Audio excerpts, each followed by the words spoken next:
Okay, ఈరోజు జన్మదినాన్ని జరుపుకుంటున్నటువంటి శ్రీమతి Nalini Christopher అమ్మగారికి, పాక అక్షిత గారికి, మరి ఇంకెవరైనా జన్మదినాలు, వివాహ మహోత్సవాలు జరుపుకుంటున్నట్లయితే వారందరికీ కూడా సంఘపక్షంగా శుభాభివందనాలు తెలియచేస్తున్నాను. ప్రియులారా, మరి ఈరోజు నేను సంఖ్యాకాండము 25వ అధ్యాయంలో నుండి వర్తమానాన్ని మాట్లాడబోతున్నాను. వర్తమానానికి ఇచ్చినటువంటి నామకరణ, నేను ఓర్వలేని దానిని తానును ఓర్వలేకపోవుట. ఎవరు అంటున్నారు ఈ మాటలు? ఎవరితో అంటున్నారు అంటే, దేవుడైన యెహోవా ఫినెహాసు గురించి మాట్లాడుతున్నటువంటి మాటలు ఇవి. సాధారణంగా వర్తమానాలు మనము దావీదు మీద, దానియేలు మీద, యోసేపు మీద, యోబు మీద, ఎస్తేరు మీద, రూతు మీద పరిపాటుగా వింటూ ఉంటాం. కానీ మీలో ఎంతమంది ఫినెహాసు పైన వర్తమానం విన్నారు? ఒక్కరిద్దరు చేతులు తప్ప కనిపించటం లేదు నాకు.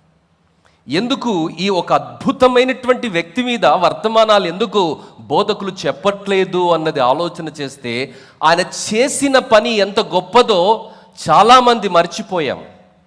బైబిల్ గ్రంథంలో 2 ఫినెహాసులు ఉన్నారండి. ఒక ఫినెహాసు ఏమో అహరోను మనువడు, ప్రధాన యాజకుడైనటువంటి ఎలియాజరు కుమారుడు. మరొక ఫినెహాసు ఎవరు అంటే, ఏలీ కుమారుడు, షిలోహులో యాజక ధర్మాన్ని నిర్వర్తిస్తున్నటువంటి ఏలీ కుమారుడైనటువంటి ఫినెహాసు. ఈ ఇద్దరి యొక్క వైఖరిని మనము వాక్యపు వెలుగులో బెరాజు వేస్తే, ఇద్దరు కూడా యాజక కుటుంబం నుండి వస్తున్నారు. ఇద్దరు కూడా యాజక ధర్మాన్ని చేసే తల్లిదండ్రుల్ని కలిగి ఉన్నారు. ఒక యాజకుని కుటుంబంలో ఏ నియమ, నిష్ఠ, నిబద్ధత, పరిశుద్ధత ఉండాలో అన్నది వారికి చిన్ననాటి నుండి, ఉగ్గుపాల నుండి చెప్పబడినటువంటి దివ్యమైనటువంటి ఆత్మీయ సత్యం.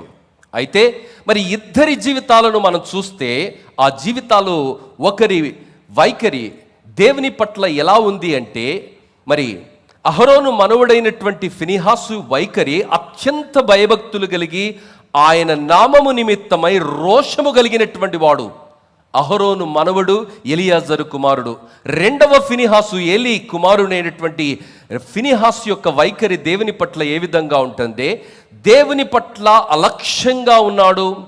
ఆయనను నిరాకరించినటువంటి వ్యక్తి. ఆయన గురించి రాయబడినటువంటి మాట 1 సమూయేలు గ్రంథము 2వ అధ్యాయము 12వ వచనములో ఈ ఫినెహాసు, ఏలీ కుమారుడైనటువంటి ఫినెహాసు గురించి రాయబడినటువంటి మాట ఏమిటంటే, ఏలీ కుమారులు యెహోవాను ఎరగని వారై మిక్కిలి దుర్మార్గులై ఉండిరి. దేవుని మందిరములోనే ఉన్నారు.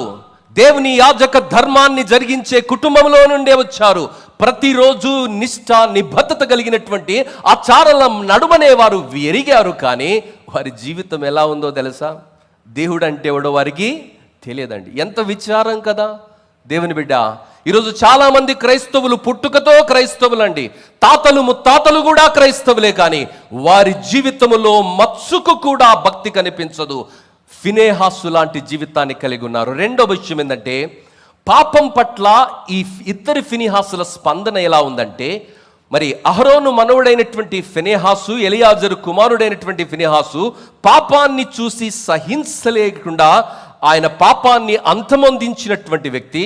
మరి రెండవ ఫినెహాసు, ఏలీ కుమారుడైనటువంటి ఫినెహాసు తానే పాపము చేశాడు. దేవుని మందిర ఆవరణములోనే ఆయన పాపం చేశాడు, ఎక్కడో కాదండి. ఈరోజు చాలామంది దేవుని మందిర ఆవరణంలోనే పాపము చేసే పరిస్థితి చూస్తున్నటువంటి వేళ దేవుని బిడ్డ ఆలోచించవలసిన విషయం. మూడవది చేసినటువంటి తప్పులు ఏంటి అంటే, ఈ అహరోను మనవడు, ఎలియాజరు కుమారుడైనటువంటి ఫినెహాసు ఏ తప్పు చేయలేదు. పైపెచ్చు ప్రజలను వారి పాపములో నుండి, తెగులులో నుండి కాపాడినటువంటి ఒక ఉద్దండుడండి ఈయన. రెండవ ఫినెహాసు అంటే ఏలీ కుమారుడైనటువంటి ఫినెహాసు దేవుని అర్పణలను దొంగిలించాడు. వీడొక దొంగ. వీడెవడు? వీడొక దొంగ. దేవుని మందిరంలో సేవ చేస్తున్నటువంటి స్త్రీలతో వ్యభిచారం చేశాడు వీడు. నాలుగోది దేవుని తీర్పు. ఈ ఇద్దరి పట్ల దేవుని తీర్పు వచ్చింది. ఫినెహాసును దేవుడు, అంటే ఏలీ అహరోను మనవడైనటువంటి ఫినెహాసును దేవుడు నిత్య యాజక ధర్మాన్ని నిర్వర్తించడానికి అతని కుటుంబాన్ని అతన్ని దేవుడు ఏర్పరచుకున్నాడండి. ఏలీ కుమారుడైనటువంటి ఫినెహాసు దేవుణ్ణి లెక్క చేయనటువంటి వాడు, పాపాన్ని అమితంగా ప్రేమించినటువంటి వాడు, భయంకరమైనటువంటి తప్పుడు జీవన విధానాన్ని కలిగి దేవుని సన్నిధిలోనే నిర్భయంగా పాపము చేసినటువంటి వాడు, దేవుని డబ్బులను దొంగిలించినటువంటి వాడు, దేవుని సన్నిధిలో ఉన్నటువంటి స్త్రీలతో మరి ఆయన ఒక యాజకుడుగా ఉండి పాపము చేసినటువంటి ఈ మూర్ఖునికి దేవుడిచ్చినటువంటి తీర్పు ఏంటో తెలుసా? అతని కుటుంబము యాజకత్వము నుండి శాశ్వతంగా తీసివేయబడింది. ఒకే రోజు యుద్ధములో ఇద్దరు అన్నదమ్ములు చనిపోయారండి. దేవుని బిడ్డ, ఇవన్నీ దేవుడు తన గ్రంథములో ఎందుకు రాయించాడంటే కథలుగా చదువుకోవడానికి కాదు, ఏదో చదివి మరిచిపోవడానికి కాదు, కానీ అంత్యకాలములో ఉన్నటువంటి మనము భయముతో వణుకుతో ఆ రోషము కలిగినటువంటి దేవుణ్ణి నీతిగా పరిశుద్ధంగా ఆరాధించడానికి దేవుడివి రాయించాడు. దేవుని వాక్యం అంటే ఈరోజు భయము లేదు, దేవుని సన్నిధంటే భయము లేనటువంటి పరిస్థితి. కారణం ఏంటో తెలుసా? పాపము గురించి అంత ఖచ్చితమైనటువంటి బోధలు వినటం లేదండి. ఏమైతుందిలే, దేవుడు కృపామయుడు కదా. దేవుని బిడ్డ, ఈరోజు దేవుడు అసహించుకునే దానిని, దేవుడు ఓర్వలేనటువంటి దానిని నీవు ఓర్వలేని పరిస్థితిలో ఉన్నావా? దేవుని మాట సామెతల గ్రంథము 6వ అధ్యాయము 16 నుండి 19 వచనాలలో మనం గమనిస్తే దేవుడు ఓర్వలేని వాటి యొక్క జాబితా అక్కడ మనం చూస్తున్నాము. అహంకార దృష్టిని దేవుడు ఓర్వడు, అబద్ధములాడు నాలుకను దేవుడు ఓర్వడు, నిరపరాధులను రక్తాన్ని చిందించే చేతులంటే దేవునికి నచ్చదు, దుష్ట ఆలోచనలు యోచించే హృదయం అంటే దేవునికి నచ్చదు, కీడు చేయుటకు వేగంగా పరిగెత్తే పాదములంటే దేవునికి నచ్చదు, అబద్ధాలు పలికే లేని వాటిని పలుకు అబద్ధ సాక్షి. పుట్టించడం, మ్యానుఫ్యాక్చర్ చేస్తారండి అబద్ధాలు. ఎలా సృష్టిస్తారో మరి. వీడు సృష్టించేటోడు ఎక్కడైనా స్క్రిప్ట్ రాసుకుంటే ఉద్యోగం అన్న వస్తుంది కదా వీనికి పని లేకుండా అబద్ధాలను సృష్టించే గ్యాంగ్ ఒకటి ఉంటుందన్నమాట. అబద్ధాలు సృష్టించేవారు లేని వాటిని చదువునారా, లేని వాటిని పలుకు అబద్ధ సాక్షియు, అన్నదమ్ములలో జగడములు పుట్టించువాడు. మంచిగా పచ్చగున్నటువంటి పరిస్థితుల మధ్య లేనిపోని విషయాలను, తెలుగులో ఒక సామెత ఉంది, గాలిగిపోయే కంపను తోకకు దాగించుకుంటే. మరి ఎక్కడో ఉన్నటువంటి విషయాలను తీసుకొని వచ్చి సహోదరుల మధ్య, పచ్చగా ఉన్నటువంటి సహోదరుల మధ్య, చక్కని కుటుంబాల మధ్య, ఎంతో అన్యోన్యంగా వెతుకుతున్నటువంటి సేవల మధ్య మరి వైషమ్యాలను సృష్టించి ఆ వేడికి చలి కాచుకునే విపరీతమైనటువంటి వైఖరి కలిగినటువంటి వారిని దేవుడు అసహించుకుంటానంటున్నాడు. ఇవే కాకుండా విగ్రహాధన, కపటమైనటువంటి భక్తి, అన్యాయమైనటువంటి తీర్పులను దేవుడు ఓర్వలేడు, ఆయన అసహించుకుంటాడు. ప్రియులారా, మరి దేవుడు అసహించుకునేవి అంత్య దినాలలో ఎంత పెచ్చుమీరి సంఘాలలో క్రైస్తవుల మధ్య, విశ్వాసుల మధ్య ఉంటాయి అన్నది దేవుని వాక్యంలో దేవుడు రాయించాడు. చాలా జాగ్రత్తగా ఉండాలి మనం. అందరూ క్రైస్తవులే అండి, అందరూ మనోళ్ళే అండి అనుకోవడానికి లేదు. దేవుడు తన వాక్యములో చాలా చక్కగా మనల్ని ముందస్తు హెచ్చరిస్తున్నాడు. 2వ తిమోతి 4వ అధ్యాయము 3-4 వచనాల్లో మనం గమనిస్తే, హితబోధను వినలోరరు. అంత్య దినాల్లో ఎలా ఉంటారో తెలుసా మనుషులు? హితబోధ అంటే వాళ్ళకి ఇష్టం లేదండి. హితబోధ, మంచి జరిగే బోధ వారికి ఇష్టం లేదు. 2వ తిమోతి 4వ అధ్యాయం 3-4 వచనాల్లో చూస్తే, ఎందుకనగా జనులు హితబోధను సహింపక దురద చెవులు గలవారై తమ స్వకీయ దురాశలకు అనుకూలమైన బోధకులను తమ కొరకు పోగు చేసుకొని వాళ్ళ కొరకు ఎట్ట మాట్లాడరా అంటే వాడు అట్ట మాట్లాడతాడు. నువ్వు డాన్స్ చేయరా అంటే డాన్స్ చేస్తాడు వాడు. మళ్ళీ వాడు కూడా బోధకుడే. వానికి నీతి లేదు, మంచి లేదు, నిబద్ధత లేదు, ఒక సత్యాన్ని మాట్లాడగలిగినటువంటి రోషం లేదు వాడికి. వాడు కూడా సేవకుడే. అలాంటి ఒక దుర్మార్గమైన పరిస్థితి సంఘాలలో అంత్య దినాలలో ఉంటుంది. హితబోధను అసహించుకునే వారందరూ కూడా ఇలాంటి వారిని పోగు చేసుకుని బ్రతుకుతారు. వీలాంటి వారంటే నాకు పడదని దేవుడు చెబుతున్నాడమ్మా. గ్రహిస్తున్నావా? రెండవ తెగ ఏమంతా ఉంటుంది? సత్యాన్ని చెవినీయక. రెండవ ప్రియులారా, మరి 2 పేతురు 3వ అధ్యాయం 8వ వచనంలో చూస్తే సత్యాన్ని ఎదిరించేవారు. వీళ్ళకి ఎంత మొండి ధైర్యం అంటే సత్యాన్ని ఎదిరిస్తారండి. అంత్య దినాలలో భక్తిహీనమైనటువంటి పరిస్థితుల మధ్య సత్యాన్ని వ్యతిరేకించే మనుషులు ఉంటారు. చదువునానా 8వ వచనం, 2 తిమోతి 3వ అధ్యాయం 8వ వచనం. ప్రియులారా, ఒక సంగతి మర్చిపోకుడి. ఏమనగా ప్రభు దృష్టికి ఒక దినము 1000 సంవత్సరముల వలెను, 1000 సంవత్సరములు ఒక దినము. 2 తిమోతి 3వ అధ్యాయం 8వ వచనం నాన్న. 2 తిమోతి 3:8. దానికి ఒక లిస్ట్ ఉంటుంది పైన. 3వ వచనంలో నుంచి 5వ వచనం వరకు ఒక లిస్ట్ ఉంటుంది. అయితే నీవు అన్ని విషయములో మితముగా ఉండుము, శ్రమపడుము, సువార్తకుని పని చేయము, నీ పరిచర్యను సంపూర్ణంగా జరిగించుము. 2 తిమోతి 3వ అధ్యాయం 8వ వచనం. మోషేను ఎదిరించినట్లు వీరును చెడిన మనస్సు కలిగి విశ్వాస విషయములో భ్రష్టులై సత్యమును ఎదిరింతురు. ఎవరమ్మా వీరు? వీరికి ఒక లిస్ట్ ఉంది, వీరికి ఒక క్యారెక్టర్ ఉంది, వీళ్ళకొక గుణ లక్షణాలు ఉన్నాయి. ఆ గుణ లక్షణాలను ఆయన మాట్లాడుతూ, ఈ గుణ లక్షణాలు కలిగినటువంటి వ్యక్తులు పాత నిబంధనలో మోషే సేవకునికి ఎదురు తిరిగినటువంటి ఈ దుర్మార్గపు వైఖరి అంత్య దినాలలో సంఘాలలో కూడా ఉంటుంది. తిమోతి చాలా జాగ్రత్తగా ఉండు. వారి వైఖరి ఎలా ఉంది? మొదటి 5 వచనాల్లో ఆయన మాట్లాడుతున్నాడు, లిస్ట్ ఇచ్చాడు. అంత్య దినములలో అపాయకరమైన కాలము వచ్చునని తెలుసుకున్నాము.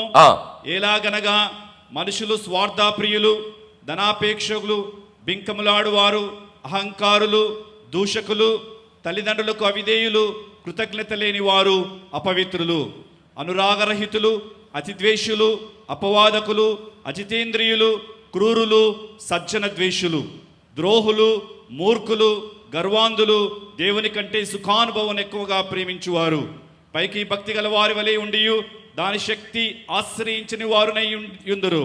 అట్టి వారికి విముఖుడవై ఉండుము. ఆ పౌలు భక్తుడు తిమోతికి యవనస్తునికి చెప్తున్నాడు, నానా అంత్య దినాలలో ఇలాంటి మూర్ఖులు వస్తారయ్యా సంఘాలలో, క్రైస్తవ లోకాలలో పుట్టగొడుగుల్లా పుట్టుకొని వస్తాడు. పొట్టబొడిస్తే వాడికి అక్షరం రాదు, భక్తి లేదు, సజ్జనుల్ని ద్వేషించేవారు, అధిచేంద్రులు, క్రూరులు, మూర్ఖులు, గర్వాంధులు, దేవుని కంటే సుఖాన్ని ప్రేమించేవారు, ధనాన్ని ప్రేమించేవారు, అధికారాన్ని ప్రేమించేవారు, అలాంటి వారికి నువ్వు విముఖుడవయ్యుండుమో అని ఆయన జ్ఞాపకం చేస్తున్నాడు. దేవుని బిడ్డ, ఇలాంటి వారిని కూడా దేవుడు అసహించుకుంటున్నాడు. నువ్వు అసహించుకుంటున్నావా? 3వ గుంపు ఏంటంటే విశ్వాస భ్రష్టులు అవుతారు. 1 తిమోతి 4వ అధ్యాయం 1వ వచనంలో చూస్తే, 1 తిమోతి కడవరి దినములలో కొందరు అబద్ధికుల వేషధారణ వలన మోసపరుచు ఆత్మల యందును దయ్యముల బోధ యందును లక్ష్యముంచి విశ్వాస భ్రష్టుల కుదరని ఆత్మతేటగా చెప్పుచున్నాడు. ప్రియులారా, దేవుని వాక్యం ఎంత స్పష్టంగా, ఎంత తేటగా మనకు వివరిస్తుందంటే, అంత్య దినాలలో భక్తిని ధరించి ఒక భయంకరమైనటువంటి వంచే ఆత్మ చేత యేసు ప్రభువు కూడా మత్తయి సువార్తలన్నిట్లో చెప్పాడు, అంత్య దినములలో భ్రమపరిచే ఆత్మలు వస్తాయి. భక్తి వేషం వేసుకొని ఉంటారు, దేవుని కొరకే మేము చేస్తున్నామంటున్నారు, కానీ వారి క్రియలను నువ్వు బెరాజు వేస్తే వారు ఎవరి కొరకు ఏం చేస్తున్నారు అన్నది నీకు అర్థమవుతుంది. కాబట్టి అంత్య దినాలలో ఇలాంటి భయంకరమైనటువంటి పరిస్థితిని బట్టి అనేకులు విశ్వాస భ్రష్టులు అవుతారు. ఈ విశ్వాస భ్రష్టత్వంలోనికి నువ్వు వెళ్ళకూడదు. దానిని నేను అసహించుకుంటాను, అంతము వరకు సహించిన వానికే నేను జీవ కిరీటాన్ని ఇస్తానని దేవుని వాక్యము సెలవిస్తున్నది. దేవుని బిడ్డ, ప్రియ సంఘమా, ఈరోజు నీ పరిస్థితి ఎలా ఉంది? మన 4వ విషయాన్ని దేవుడు అసహించుకునేది ఏంటంటే 2 పేతురు 3వ అధ్యాయము 3-4 వచనాలలో, 2 పేతురు 3వ అధ్యాయము 3-4 వచనాలలో, అంత్య దినములలో అపహాసకులు అపహసించుచు అపహాసకులు అండి, ప్రతిదానికి అపహాస్యమే. వాడెంత, వీడెంత, అపహాసకులు. దేవుని వాక్యం సెలవిస్తుంది. 1 కీర్తన ఎంత గంభీరంగా ఘోషిస్తుందంటే, దుష్టుల ఆలోచన చొప్పున నడవక, పాపుల మార్గము నిలక, అపహాసకులు వాళ్ళకు అపహాస్యం. వాని గురించి మాట్లాడాలి. నీ బతుకు ఎప్పుడన్నా చూసుకున్నావా అన్న అర్థంలా? నీ జీవితం గురించి ఎప్పుడన్నా ఆలోచన చేసావా? అసలు నీ జీవితం గురించి నువ్వు ఆలోచన చేస్తే ఎదుటి వాని గురించి అసలు నువ్వు మాట్లాడవు. నీ జీవితం ఎంత వక్రంగా ఉన్నది, ఎంత అసహ్యంగా ఉన్నది, ఎంత భయంకరమైనటువంటి చీకటి ఛాయలతో నీ జీవితం ఉన్నది, నీ కుటుంబం ఉన్నదో నీకు అర్థమైతే ఎదుటి వాని పైపు నువ్వు ఏలెత్తి కూడా చూపవు. ఈరోజు అది మరిచిపోయి ఇష్టానుసారంగా ఉండే పరిస్థితులు వస్తాయి. అలాంటి పరిస్థితుల్లోనికి నువ్వు వెళ్ళకూడదు. అలాంటిది నేను అసహించుకుంటున్నానని దేవుని వాక్యము సెలవిస్తున్నది. దేవుని బిడ్డ, ఈరోజు దేవుని వాక్యపు వెలుగులో అలాంటి భక్తిహీనమైనటువంటి సమాజాల మధ్య, అలాంటి దుష్టమైనటువంటి సమాజాల మధ్య నీవు నేను రోషంగా, నీతిగా, యథార్థంగా, పరిశుద్ధంగా బ్రతకాలని దేవుని వాక్యము మనల్ని ఆదేశిస్తున్నది. దేవుని బిడ్డ, దేవుని వాక్యం ఏమని సెలవిస్తుందంటే, వీటిని నువ్వు అసహించుకుంటున్నావా లేక వీటిని నీవు ఆమోదిస్తున్నావా? Do you really hate these things or do you really embrace these things? వీటిని నువ్వు హత్తుకుంటున్నావా లేక వీటిని నువ్వు అసహించుకుంటున్నావా? రోమీలకు రాసిన పత్రిక 1వ అధ్యాయము 32వ వచనములో మనం గమనిస్తే దాంట్లో కూడా ఒక పెద్ద లిస్ట్ ఉంది. అదంతా నేను చదువుతలేను కానీ ఆ లాస్ట్ వచనాన్ని మాత్రమే చదువుతున్నాను. చదువునానా? ఈ కార్యములను అభ్యసించువారు మరణమునకు తగిన వారు అను దేవుని న్యాయ విధిని వారు బాగా ఎరిగి ఉండి. అరే, ఇలాంటి చెడ్డ పనులు చేసేటోడు, ఒక సాక్ష్యం లేనోడు, ఒక కుటుంబం లేనోడు, ఒకడు తాగుబోతు, ఒకడు వ్యభిచారి, ఈ మోసగాన్లు, వీళ్ళందరూ కూడా నిత్య నరకానికి పోతాదన్న సత్యము ఎరిగి ఉండి. చదువునా? ఇట్టి కార్యములను అభ్యసించువారు, ఇట్టి కార్యములను అభ్యసించువారు మరణమునకు తగినవారు అను దేవుని న్యాయ విధిని బాగుగా తెలియని వాళ్ళు కాదమ్మా వీళ్ళు. కొత్తగా అప్పుడే వచ్చిన వాళ్ళు కాదు, అప్పుడే సత్యాన్ని తెలుసుకున్నటువంటి వారు కాదు. బాగుగా ఎరిగినటువంటి వీరు వాటిని చేయుచున్నారు. ఇది మాత్రమే గాక వాటిని అభ్యసించు వారితో, వీటిని వాటితో సంతోషముగా సమ్మతిస్తున్నారు. ఏం చేస్తున్నారు వీళ్ళు? ఈ పాడు పనులు చేయడం ఒకెత్తు, ఆ పాడు పనులు చేసిన వాళ్ళతో సమ్మతిస్తున్నారు. దేవుని బిడ్డ, దేవుడు చాలా అసహించుకునేది ఇది. ఈరోజు ఎవరితో నువ్వు కలుస్తున్నావు? ఎవరి పక్షంగా నీవు నిలబెడుతున్నావు? ఫినెహాసు దేవుని పక్షంగా నిలబడ్డాడు, దేవుని కొరకు నిలబడ్డాడు, దేవుని పక్షంగా ఆయన కార్యాలను చేశాడు. దేవుని బిడ్డ, ఈ ఫినెహాసు స్పందించినటువంటి నేపథ్యాన్ని ఏంటో మనకు అర్థం కావాలంటే దాని బ్యాక్గ్రౌండ్ ఏంటో కూడా మనకు తెలవాలి కదా. ఈరోజు సేవ అంటే, సంఘమన్న ఒక సరికొత్త నిర్వచనం ఇవ్వబడిందండి. లోకానికి మరోలా కనిపించే సమకాలీన పరిస్థితుల్లో ఒక విషయం సరిగా అర్థం చేసుకోవడం ఎంతో ముఖ్యం. కాబట్టి ఈ ఫినెహాసు ఎలాంటి పరిస్థితుల్లో ఉన్నాడు, ఎలాంటి పరిస్థితుల్లో ఆయన రోషంగా స్పందించాడన్న నేపథ్యాన్ని కూడా మీకు చెప్పిన తర్వాత ఫినెహాసు జీవితంలో నుండి మనం ఎలా స్పందించాలి అన్నది కూడా నేను మాట్లాడబోతున్నాను. ప్రియులారా, ఫినెహాసు గమనించినట్లయితే ఆయన సంఖ్యాకాండము 25వ అధ్యాయంలో నుంచి నేను మాట్లాడుతున్నాను. ఆ నేపథ్యాన్ని మనం గమనిస్తే, ఆ సమయంలో ఇశ్రాయేలీయులు మోయాబు మైదానములో యోర్దాను నదికి తూర్పున ఉన్న ఎరికో పట్టణానికి ఎదురుగా దండుపాలెం వేశారు. దండుపాలెం అంటే సినిమా అనుకున్నారు. దండుపాలెం అంటే క్యాంప్. తెలుగులో దండుపాలెం అనేది క్యాంప్. వారు మోహరించి ఉన్నారు. మరి వారు అప్పటికే చాలా యుద్ధాలు చేశారు. ఇశ్రాయేలీయుల భయము చేత మోయాబీలకు ఎంతో తీవ్రమైనటువంటి భయము, నిరుత్సాహము, అలజడి వారి రాజ్యములో నెలకొన్నది. ఎందుకంటే ఇశ్రాయేలీలు మరి ఆ మార్గము గుండా ఐగుప్తు దేశంలో నుండి బయలుదేరి వాగ్దాన దేశంలోనికి వారు వస్తున్నప్పుడు ఎంత భయంకరమైనటువంటి మరి హింసను వారు చేశారు, మరి శత్రువులను ఏ విధంగా మట్టి కనిపించారన్నది మోయాబు రాజు విని, అమ్మోరీలపైన వారు సాధించిన విషయాలను మోయాబు రాజు అయినటువంటి బాలాకు విని తీవ్రమైనటువంటి భయాందోళనకు ఆయన గురయ్యాడండి. మరి వీరితో యుద్ధం చేస్తే నేను గెలవనేనండి, యుద్ధం చేస్తే ఇశ్రాయేలులతో నేను గెలిచేది మున్కిన్ కీ బాత్ హై, వారితో నేను గెలవలేనండి. కాబట్టి ఏం చేయాలి అని ఒక ఆలోచన వచ్చింది. సరిగా వెళితే గెలవనోడు ఏం చేస్తాడంటే అన్ని అడ్డదడ్డమైనటువంటి దారులు వెతుక్కుంటాడు. ఈ రాజు కూడా, బాలాకు రాజు కూడా ఆ టైప్ అనమాట. ఆయనకు అడ్డం స్ట్రేట్గా వెళితే ఇశ్రాయేలీయుల చేతిలో తుక్కు అయిపోతాడు. కాబట్టి వీనికి ఒక ఆలోచన వచ్చింది, వాళ్ళను యుక్తి చేత కుయుక్తి చేత ఎలా ఓడగొట్టాలి అంటే అక్కడ వారికి ఒక సోదెగాడు దొరికాడు. ఆయన పేరు ఎవరు? బిలాము. మరి పేతోరుకు చెందినటువంటి ఈ బిలామును ఆయన పిలిపించి, నువ్వు శపిస్తే శాపం వస్తుందంట, నువ్వు దీవిస్తే దీవెన వస్తుందంట కదా అని ఒక సోదెగాడిని అడుగుతున్నాడు. ఆ సోదెగాడు కూడా చాలా ఫీల్ అయిపోయి నన్ను ఏం చేయమంటావయ్యా అంటే, బాలాకు పంపినటువంటి పెద్దలు చూపినటువంటి ధనాశ, ఘనత, నీకు చాలా ఘనత ఇస్తామండి, నీకు చాలా డబ్బులు ఇస్తాం, నువ్వు శపించాలి. ఎవరిని శపించాలి? దేవుని ప్రజలైనటువంటి ఇశ్రాయేలును నువ్వు శపించాలి. ఈ వ్యక్తి మరి ఆ మాట విని ఆయన దేవుని సన్నిధిలోనికి వెళితే దేవుడు ఆయన ఏమన్నాడో తెలుసా? బిలాము ప్రార్థించగా ఆ ప్రజలు ఆశీర్వదించబడిన ప్రజలు కనుక బాలాకు పంపిన వారితో వెళ్ళకూడదు, వారిని శపించకూడదని దేవుడు స్పష్టంగా చెప్పాడు. ఎవరికి? బిలాముకు చెప్పాడు. ఏ బిలాం, బాలాకు పంపిన మనుషులు చూపిస్తున్నటువంటి డబ్బు, చూపిస్తున్నటువంటి పదవి, ఆశ, ఘనతను చూసి నా ప్రజలైనటువంటి ఇశ్రాయేలును శపించకూడదు, వారు ఆశీర్వదించబడినటువంటి జనమని దేవుడు చాలా స్పష్టంగా చెప్పాడు. స్పష్టంగా చెప్తే ఈ బిలాము నోరు మూసుకొని కూర్చోవాలి కదా, అలా కూర్చోలేనా? మళ్ళా ఈ బాలాకంటోడు ఏం చేశాడంటే ఇంకా గనులైనటువంటి బ్యాచ్ను పంపాడు. ఒక బ్యాచ్ పంపారు, ఫెయిల్ అయిపోయారు. ఇంకొక బ్యాచ్ను పంపారు, వాళ్ళు ఇంకా ఎక్కువ డబ్బులు తీసుకొని వచ్చారు, ఇంకా ఎక్కువ స్కీమ్ తీసుకొని వచ్చావు. అయ్యా నీకు ఖతర్నాక్ పొజిషన్, ఏం చెప్పారో తెలియదు. ఆ స్కీమ్కి ఈయన కిర్రని తిరిగి ఏమంటున్నాడంటే, మీరు కూర్చోండి అయ్యా, నేను మళ్ళా పోయి దేవుణ్ణి అడుగుతాను, ఈ కథ ఎట్లుంది తెలుసా? అరే ఊర్లోనికే రావద్దురా నువ్వు అంటే నా బర్రె నీడ కట్టేసుకోవాలన్నాడట.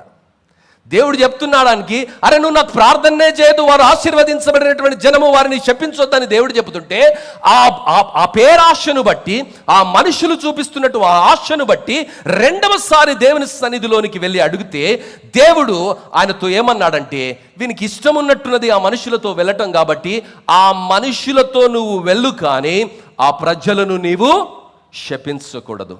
దేవుని యొక్క ఉగ్రత వస్తుందని దేవుడు జ్ఞాపకం చేశాడు. ప్రియులారా, మరి ఆ పరిస్థితుల మధ్య మరి ఆయన వెళుతున్నప్పుడు దారిలో ఆయన ప్రయాణిస్తుండగా యెహోవా దూత ఖడ్గము పట్టుకొని దారికి అడ్డంగా నిలిచింది.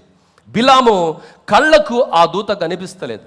ఈయన కళ్ళు పైసలే కనిపిస్తున్నాయి, ఈయనకు మొత్తం పైసలు. ఏం దూత కత్తి పట్టుకొని నిలబడ్డది. గాడిదికి కనిపించింది కానీ ఈ గౌరవప్రదమైనటువంటి వ్యక్తి కనిపించలే. ఈ గాడిది చూస్తున్నది ఆ దూతను చూసి, గాడిది ముందుకు పోకపోతే ఆ గాడిదని ముమ్మారు కర్ర తీసుకొని కొడితే ఆ గాడిది ఏం మాట్లాడుతుంది? నోరు తెరిచి మానవ స్వరంలో మాట్లాడుతుంటే ఈ వ్యక్తి అరే గాడిద ఎట్లా మాట్లాడుతుందని అవాక్కవ్వడానికి బదులుగా ఆయనకు పైసల పిచ్చి ఎట్లా పట్టిందంటే, అధికారం పిచ్చి ఎట్లా పట్టిందంటే, ఘనత పిచ్చి ఎట్లా పట్టిందంటే ఇంకేది కనిపిస్తలేదు. ఆ గాడిదతో కూడా సంభాషణ చేస్తున్నాడు. ఎంత స్థాయికి దిగిపోయాడో చూశాడు. గాడిదతో ఈయన మనిషితో మాట్లాడినట్టు మాట్లాడుతున్నాడు. అయ్యో గాడిద ఎలా మాట్లాడుతుందని విభ్రాంతి చెందడానికి పోయి ఆ గాడిదతో కూడా సమానమైనటువంటి స్థితిలోనికి వెళ్ళిపోయాడండి. దయచేసి 22వ అధ్యాయం 28 నుంచి చదువుదాం. సంఖ్యాకాండంలో, అప్పుడు యెహోవా ఆ గాడిదకు వాక్కునిచ్చెను గనుక అది, నీవు నన్ను ముమ్మారు కొట్టితివి, నేను నిన్నేమి చేసి తినని బిలాముతో అనగా, బిలాము నీవు నా మీద తిరగబడితివి, నా చేత ఖడ్గమున్న ఎడల నిన్ను చంపియుందునని గాడిదతో అనెను. అందుకు గాడిద, నేను నీ దాననైనది మొదలుకొని నేటి వరకు నీవు ఎక్కుచూ వచ్చిన నీ గాడిదను కానా, నేనెప్పుడైనా నీకు ఇట్లు చేయుట కద్దా అని బిలాముతో అనగా అతడు లేదనెను. అంతలో యెహోవా బిలాము కన్నులు తెరచెను గనక దూసిన ఖడ్గము చేత పట్టుకొని త్రోవలో నిలిచియున్న యెహోవా దూతను అతడు చూచి తలవంచి సాష్టాంగ నమస్కారము చేయగా, యెహోవా దూత, ఈ ముమ్మారు నీ గాడిదను నీవేలా కొట్టితివి? ఇదిగో నా ఎదుట నీ నడత విపరీతమైనది గనుక నేను నీకు విరోధినై బయలుదేరి వచ్చి తిని, ఆ గాడిద నన్ను చూచి ఈ ముమ్మారు నా ఎదుట నుండి తొలగెను, అది నా ఎదుట నుండి తొలగని ఎడల నిశ్చయముగా నేనిప్పుడే నిన్ను చంపి దాని ప్రాణమును రక్షించి ఉందనని అతనితో చెప్పాను. ప్రియులారా, గమనిస్తున్నారా? విపరీతమైనటువంటి ప్రవర్తన. కళ్ళు మూసుకొని పోయినాయి, డబ్బు కనిపిస్తుంది, దేవుని ప్రజలను కూడా శపించడానికి ఆయన సిద్ధపడి కళ్ళు మూసుకొని వెళుతుంటే గాడిద ముమ్మారు కొట్టినటువంటి గాడిద స్పందించి మానవ స్వరంలో మాట్లాడుతుంటే విషయాలు ఏమీ అర్థం కావట్లేదు. దేవుని బిడ్డ, ఈరోజు చాలా మంది అలాంటి ఆత్మీయ అంధకారంలో జీవిస్తున్నారు. విషయాలు వారికి ఏమీ అర్థం కావట్లేదు. వారికి అర్థమవుతుందల్లా ఆ డబ్బు మాత్రమే. ఎప్పుడైతే దేవుడైన యెహోవా బిలాము కన్నులను తెరిచాడో ఆ దూసిన ఖడ్గాన్ని పట్టుకున్నటువంటి దేవదూత ఆయనకు కనిపించినప్పుడు ఆయన సాష్టాంగపడి నమస్కారం చేసి పశ్చాత్తాపడ్డాడు. పశ్చాత్తాపడినటువంటి వ్యక్తి మారాడా? మళ్ళా గదే దారిలో వెళ్తున్నాడండి. అదే దారిలో వెళ్ళాడు. మరి బాలాకు దగ్గరికి వెళితే ఈయన పెద్ద తోపని ఆ రాజు ఈయనని ఎదుర్కోవడానికి ఊరి పొలిమేరల దగ్గరికి వచ్చి ఆయన పరిమారం ఈయనను తీసుకొని పోతాడు. ఈ సోదెగాడు వెళ్ళి 3 స్థలాలలో నుండి ఇశ్రాయేలును శపించడానికి బలిపీఠాలను నిర్మిస్తే దేవుని ఆత్మ బిలాము మీదికి వచ్చి వారిని శపించకుండా వారిని ఆశీర్వదించే విధంగా పెరుగొలిపింది. ఆ 3 సందర్భాలలో కూడా ఆయన శపించడానికి బదులుగా ఆశీర్వదించినందుకు ఆయన పైన మరి బాలాకుకు కోపము రగులుకుంటుందండి. అందులో ఒక గొప్ప ప్రవచనం ఏంటంటే 24వ అధ్యాయం 17వ వచనంలో మనం గమనిస్తే అందులో ఆయన ఆత్మపూర్ణుడిగా పలికిన ఒక ప్రవచనం, ఆయనను చూచుచున్నాను గాని ప్రస్తుతమున నున్నట్టు కాదు, ఆయనను చూచున్నాను గాని సమీపనున్నట్టు కాదు. నక్షత్రము యాకోబులో ఉదయించును, రాజదండము ఇశ్రాయేలు నుండి లేచును, అది మోయాబు ప్రాంతములను కొట్టును, కలహ వీరులనందరినీ నాశనము చేయును. ఎదోమును షెయీరును ఇశ్రాయేలుకు శత్రువులు, వారు స్వాధీనపరచబడుదురు. ఇశ్రాయేలు పరాక్రమమందును, యాకోబు సంతానమున ఏలిక పుట్టును, అతడు పట్టణములోని శేషం నశింపజేయును. మరియు అతడు అమాలేకుల వైపు చూచి ఉపమాన రీతిగా ఇట్లనెను, అమాలేకు అన్యజనులకు మొదలు, వాని అంతము నిత్య నాశనమే. ప్రియులారా, ప్రభు అయినటువంటి యేసుక్రీస్తు యొక్క ప్రవచనము కూడా ఆయన ద్వారా పలికించబడింది.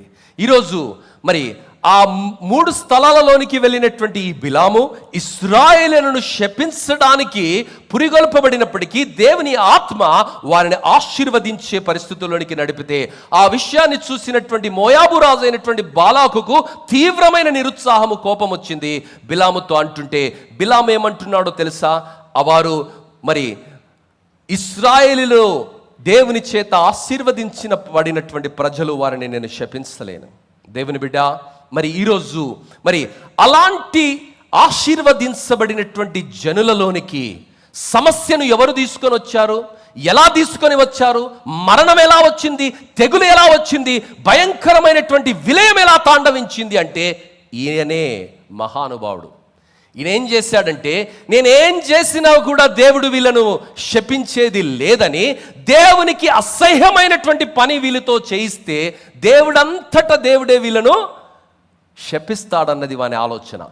దేవుని బిడ్డ, అందుకనే ప్రకటన గ్రంథము 2వ అధ్యాయం 14వ వచనంలో దేవుడు ఈ విధముగా రాయించాడు. ఏమని?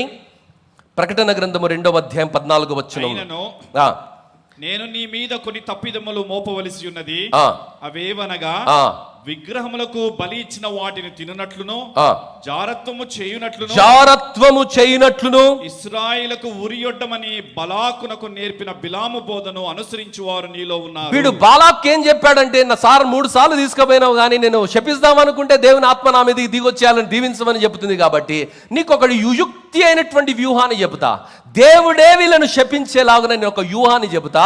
వీళ్ళు దేవునికి అయిష్టమైందో ఏందో తెలుసా? వ్యభిచారము దేవునికి అయిష్టమైంది. దేవునికి అయిష్టమైంది ఏందో తెలుసా? విగ్రహాలు దేవునికి అయిష్టమైనవి. విగ్రహాలకు అర్పించినటువంటి అర్పణలను దేవుని ప్రజలు ముట్టకూడదు, తినకూడదు. అవి గనుక నువ్వు వారితో చేయించగలిగితే నువ్వేం చేయవలసినటువంటి అవసరం లేదండి. నీ చేతులకు మట్టి అంటదండి, మొత్తం దేవుడే చూసుకుంటాడు, దేవుడే వాళ్ళని చంపేస్తాడని ఒక యుక్తితో కూడిన, కుయుక్తితో కూడినటువంటి ఆలోచన వారికి నేర్పించాడు. సంఖ్యాకాండము 31వ అధ్యాయం 6వ వచనంలో 16వ వచనంలో ఇదే విషయాన్ని భక్తుడు ప్రస్తావిస్తున్నాడు. ఏమని? ఇదిగో బిలాము మాటను బట్టి పెయేరు విషయములో ఇశ్రాయేలు చేత యెహోవా మీద తిరుగుబాటు చేయించిన వారు వీరు కారా? మరి బిలాము బోధలు విని బాలాకు ఒక ప్లాన్ చేశాడండి. మిద్యాను దేశంలో ఉన్నటువంటి అందమైనటువంటి స్త్రీలను అక్కడ ఉన్నటువంటి పురుషులకు ఎరగా వేశాడండి. ప్రియులారా, మరి ఆ ఎరలో ఆ ఇశ్రాయేలీలు పడిపోయారు. ఆ ఇశ్రాయేలీలు పడిపోయి దేవునికి అయిష్టమైనటువంటి కార్యాలను వారు చేస్తున్నారు. దేవునికి అయిష్టమైనటువంటి కార్యాలు. ప్రకటన గ్రంథము 21వ అధ్యాయం 8వ వచనములో ఒక లిస్టు కనిపిస్తుంది. ఎవరండి పరలోక రాజ్యానికి వెళ్ళరు? ఆ లిస్టులో దేవునికి అయిష్టులైనటువంటి వారు, దేవునికి అయిష్టమైన కార్యాలు చేసినటువంటి వారి యొక్క లిస్ట్ అక్కడ ఉన్నది. చదవండి. 21:8.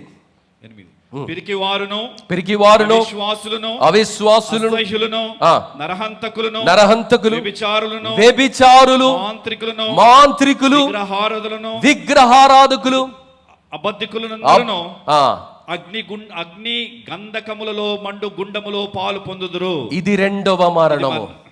ప్రియులారా, మరి అలాంటి ఒక పరిస్థితిని వీడు కనిపించాడండి. దేవుని బిడ్డ, ఎవరి ఆలోచనలు ఫాలో అవుతున్నావు? నీ దృష్టికి అవి మంచిగానే కనిపిస్తుండొచ్చు, కానీ ఆ ఆలోచనలు నాశనాన్ని తీసుకుని వస్తున్నాయి, అసమ్మతిని తీసుకొని వస్తున్నాయి, అశాంతిని తీసుకొని వస్తున్నాయి, అలజడిని తీసుకొని వస్తున్నాయి, అక్రమాలను తీసుకొని వస్తున్నాయి. గుర్తించగలుగుతున్నావా? ఆ రోజు ఇశ్రాయేలీయులకు ఆ జ్ఞానము లేదు, ఆ ఆత్మీయ కనువిప్పు లేదు. ఆ బాలాకుకు దగ్గరికి వెళ్ళి బిలాము అతడు ఇచ్చే ద్రవ్యానికి, అతడు ఇచ్చే ప్రత్యేకమైనటువంటి హోదాకు ఆశపడి దేవుడు ఏదైతే అసహించుకుంటాడో ఆ పనులను ఆ ఇశ్రాయేలుల చేత చేయించడానికి, వారిని దేవునికి అసహ్యమైనటువంటి వారిగా మార్చడానికి వాడు మరి ఊహ చేసి మరి సంకల్పించి ఒక కుటిలమైనటువంటి ఆలోచనను వారికి బోధించాడు. ఆ ఆలోచన ఫలించి అది భయంకరమైన శాపంగా ఇశ్రాయేలుల జీవితాలలో పరిణమించింది. దేవుని బిడ్డ, ఎవరి ఆలోచనను వింటున్నావు? దేవుని ఆలోచన ప్రకారం నువ్వు వెళుతున్నావా, లేక దుష్టుల ఆలోచనతో నువ్వు వెళుతున్నావా? దుర్మార్గుల ఆలోచనతో నువ్వు వెళుతున్నావా? లోకపు ఆలోచనతో నువ్వు వెళుతున్నావా? ఎందుకంటే యవ్వని ఆలోచన వాని దృష్టికి కరెక్ట్గానే కనిపిస్తుంది. బైబిల్ అదే చెబుతుంది కదా. దయచేసి సామెతల గ్రంథము 21వ అధ్యాయం 2వ వచనంలో చూస్తే దేవుని వాక్యము ఈ విధముగా సెలవిస్తుంది. ఏమని? 21వ అధ్యాయం 2వ వచనం, ఒకడు తనకేర్పరచుకున్న మార్గము, బిలాము ఏర్పరచుకున్న మార్గం వాని దృష్టికి కరెక్ట్ గానే కనిపిస్తుంది. ఈరోజు ఒకడు తనకు ఏర్పరచుకునేటువంటి మార్గము ఎట్టిదైనను, అది ఏదైనా గాని, కింద పడ్డా మీద పడ్డా కాలు నాది పైన ఉంది కాబట్టి నేనే గెలిచిన, ఇది వితండవాదం అంటారు తెలుగులో.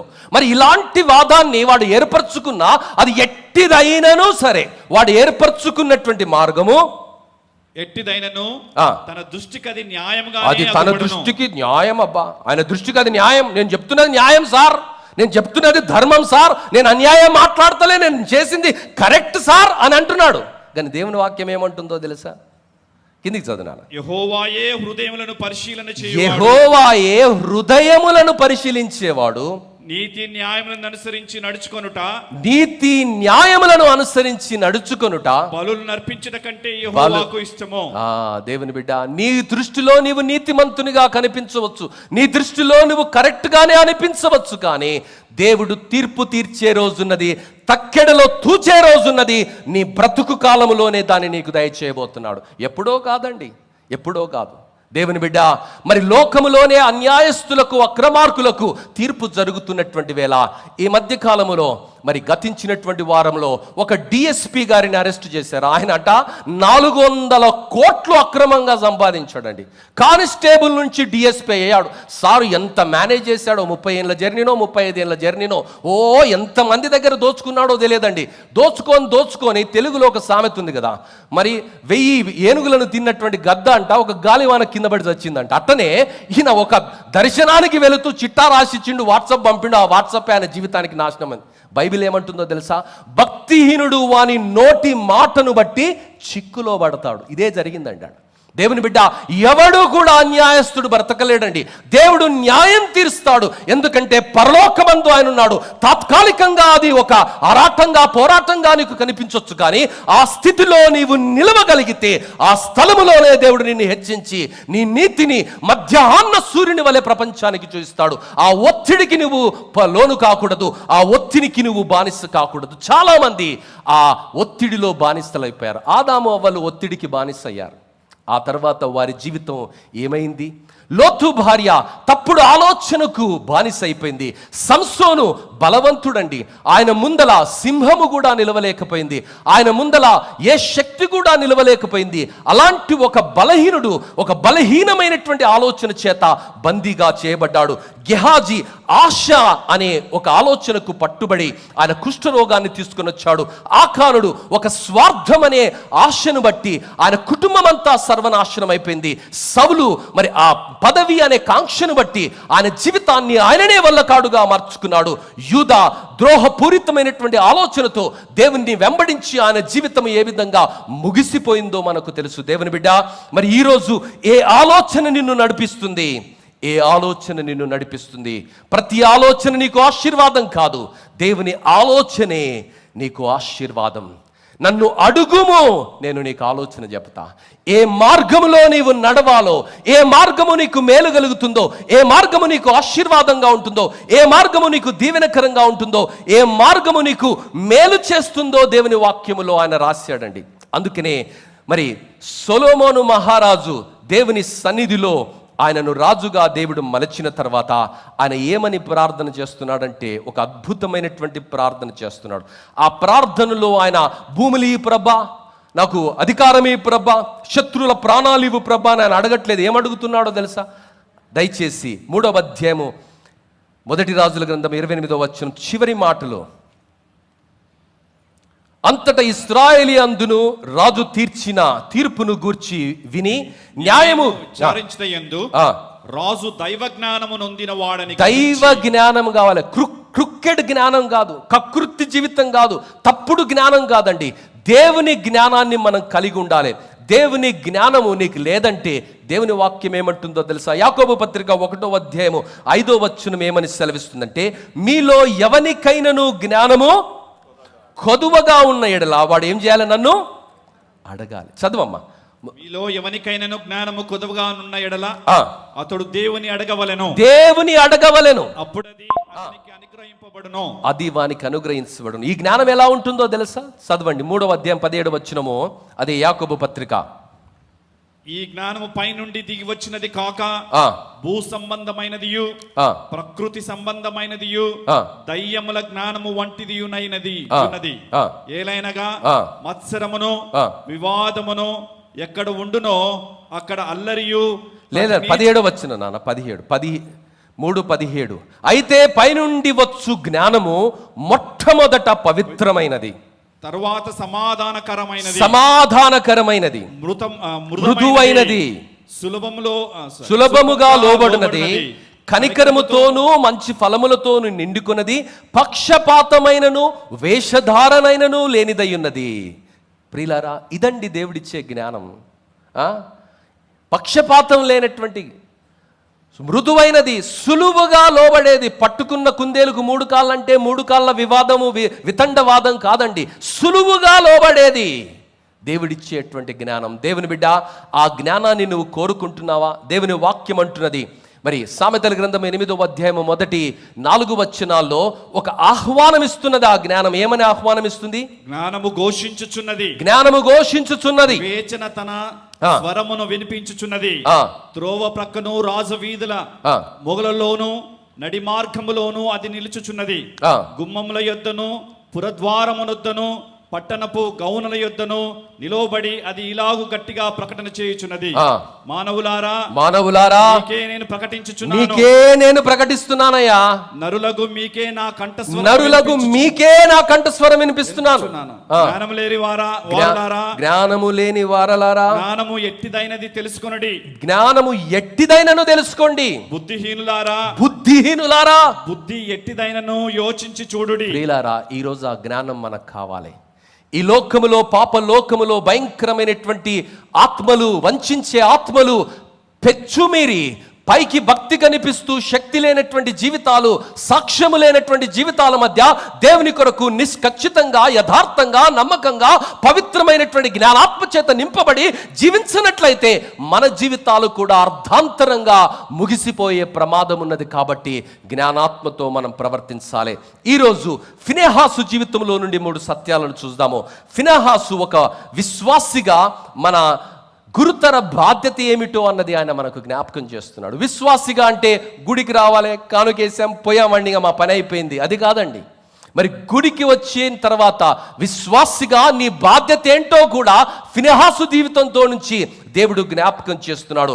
ఆత్మీయ అపవిత్రతకు దూరంగా ఉండాలి. విశ్వాసిగా ఆత్మీయ అపవిత్రతకు దూరంగా ఉండాలి. దేవుని బిడ్డ, ఆత్మీయ అపవిత్రత అంటే ఏంటి వివరించబోతున్నాను. ఆనాటి పరిస్థితి మనం గమనిస్తే, మరి సంఖ్యాకాండము 25వ అధ్యాయము మొదటి 3 వచనాలలో ఆనాటి పరిస్థితి అక్కడ మనకు అద్దం పడుతుంది. ఏమని? ఇశ్రాయేలీలు షిత్తీములో దిగి ఉండగా ప్రజలు మోయాబు రాండ్రతో వ్యభిచారము చేయసాగిరి. ఆ స్త్రీలు తమ దేవతల బలులకు ప్రజలను పిలువగా వీరు భోజనము చేసి వారి దేవతలకు నమస్కరించిరి. అట్లు ఇశ్రాయేలీలు బయల్పేరుతో కలుసుకొనినందున వారి మీద యెహోవా కోపము రగులుకొనెను. దేవుని కోపం ఎందుకు రగిలిందండి? దేవునికి అయిష్టమైనటువంటి కార్యాలు వారు చేయటం ప్రారంభించారు. దేవుని బిడ్డ, ఈరోజు అంత్యకాలములో ఉన్నటువంటి సంఘంలో నువ్వెలా ఉన్నావు? దేవుని ఆత్మ తన వాక్యములో పదే పదే హెచ్చరిస్తున్నది. ఆ హెచ్చరిక ఏంటో తెలుసా? మరి లోక ఆచారాలు, విగ్రహారాధన, ఆత్మీయ వ్యభిచారానికి దూరంగా ఉండాలని సంఘములో లోకపరమైనటువంటి ఆలోచనలు చొరపడకుండా కాపాడుకోవాలని దేవుని వాక్యం మనల్ని హెచ్చరిస్తుంది. ఈరోజు సంఘములో అలాంటి ఒక ఆలోచనను సాతానుడు విత్తుతున్నటువంటి వేళ, లోక విధానాలను తీసుకొని వస్తున్నటువంటి వేళ, లోక పద్ధతులను తీసుకొని వస్తున్నటువంటి వేళ, లోకానికి తీర్పు తీర్చవలసినటువంటి మనమే లోకపు ఆలోచనల చేత పట్టబడి సంఘాన్ని నడిపించినట్లయితే ఆ పరిస్థితి చాలా భయంకరంగా ఉంటుందని దేవుని వాక్యం సెలవిస్తుంది. ఆ పరిస్థితిని దేవుడు ఏ విధంగా అభివర్ణిస్తున్నాడంటే యాకోబు పత్రిక 4వ అధ్యాయం 4వ వచనములో ఈ విధముగా ఆ పరిస్థితిని ఆయన అభివర్ణిస్తున్నాడు. ఏమని? యాకోబు పత్రిక 4వ అధ్యాయం 4వ వచనంలో, వ్యభిచారులారా, ఈ లోక స్నేహము దేవునితో వైరమని మీరు ఎరుగరా? ఈ లోక స్నేహము దేవునితో వైరమని మీరు ఎరుగరా?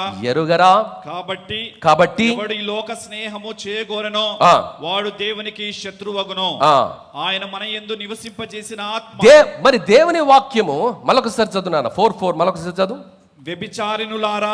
ఎవరిని అంటున్నాడండి యాకోబు భక్తుడు? వ్యభిచారులంటే వారు శారీరకమైనటువంటి వ్యభిచారం కాదు, కానీ ఆత్మీయమైనటువంటి వ్యభిచారములో జీవిస్తున్నారు.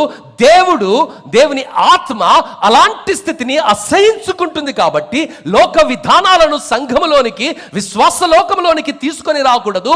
లోకానికి తీర్పు తీర్చవలసినటువంటి నీవు లోకానికి మాదిరిగా బ్రతకాలే, లోకానికి ఆశ్చర్యకరంగా బ్రతకాలే, ఒక దేవుని బిడ్డగా నువ్వు జీవించాలి. కానీ లోకపు విధానాలను తీసుకొని వచ్చే, లోకముతో వ్యభిచరించే పరిస్థితిని ఆత్మీయ వ్యభిచారంగా వాక్యంలో మనం చూస్తున్నాము. ఇర్మియా భక్తుడు 3వ అధ్యాయము 8 నుంచి 9 వచనాలలో కూడా ఆయన ద్రోహపూరితమైనటువంటి ఇశ్రాయేలీల వైఖరిని వ్యభిచారంతో పోలుస్తూ ఆత్మీయ వైఖరిని ఆయన మాట్లాడుతున్నాడు.